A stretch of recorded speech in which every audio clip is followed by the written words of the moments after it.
Ali, et aujourd'hui je vais partager avec vous 5 faits qu'on ne vous dit jamais sur l'Afrique dans mon nouveau concept Vérité cachée, donc Vérité cachée épisode 1. C'est parti.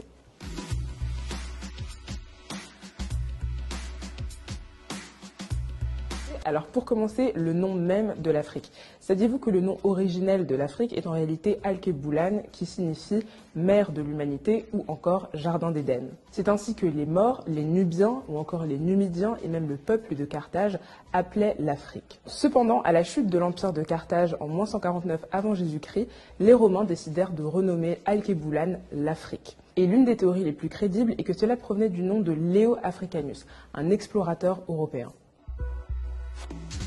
L'Afrique est rarement associée au monde des mathématiques ou encore au monde des sciences. Mais saviez-vous qu'en réalité, les 2 premiers outils mathématiques au monde ont été retrouvés au Swaziland, c'est l'os de Lebombo, et entre l'Ouganda et le Zaïre, c'est l'os de Ishango. Ces 2 outils ont été créés il y a 35 000 ans. Ce sont les premiers outils d'arithmétique au monde. Et ils ont donc été trouvés et créés en Afrique.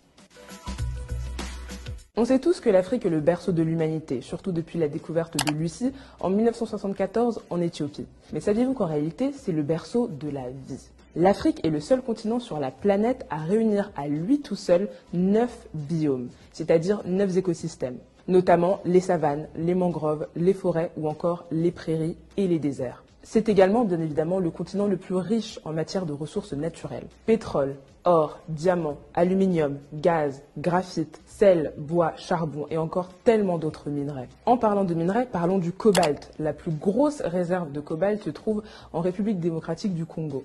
On y trouve la moitié de la réserve mondiale de cobalt dans ce pays-là. Et savez-vous à quoi sert le cobalt ? À ceci, le cobalt est l'un des ingrédients majeurs des batteries rechargeables de nos téléphones portables. Donc sans cobalt, pas de téléphone. Merci l'Afrique et merci le Congo. On nous parle souvent de l'Afrique à partir de la colonisation, après la colonisation. Mais saviez-vous qu'avant la colonisation, l'Afrique était en réalité un continent dynamique et mouvementé, où on parlait plus de 2000 langues et surtout où on comptait une multitude d'empires. L'empire Songhai, l'empire Toucouleur, l'empire Kong, l'empire Ashanti ou encore le califat de Sokoto. Des villes riches, renommées et prospères.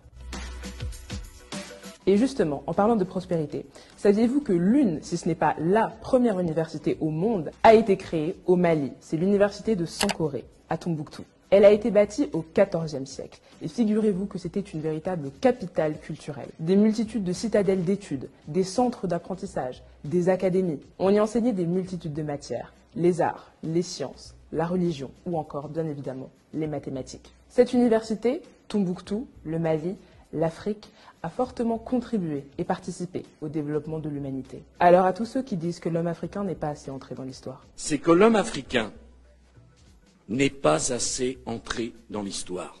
Je n'ai qu'une chose à vous dire. En êtes-vous bien certain ?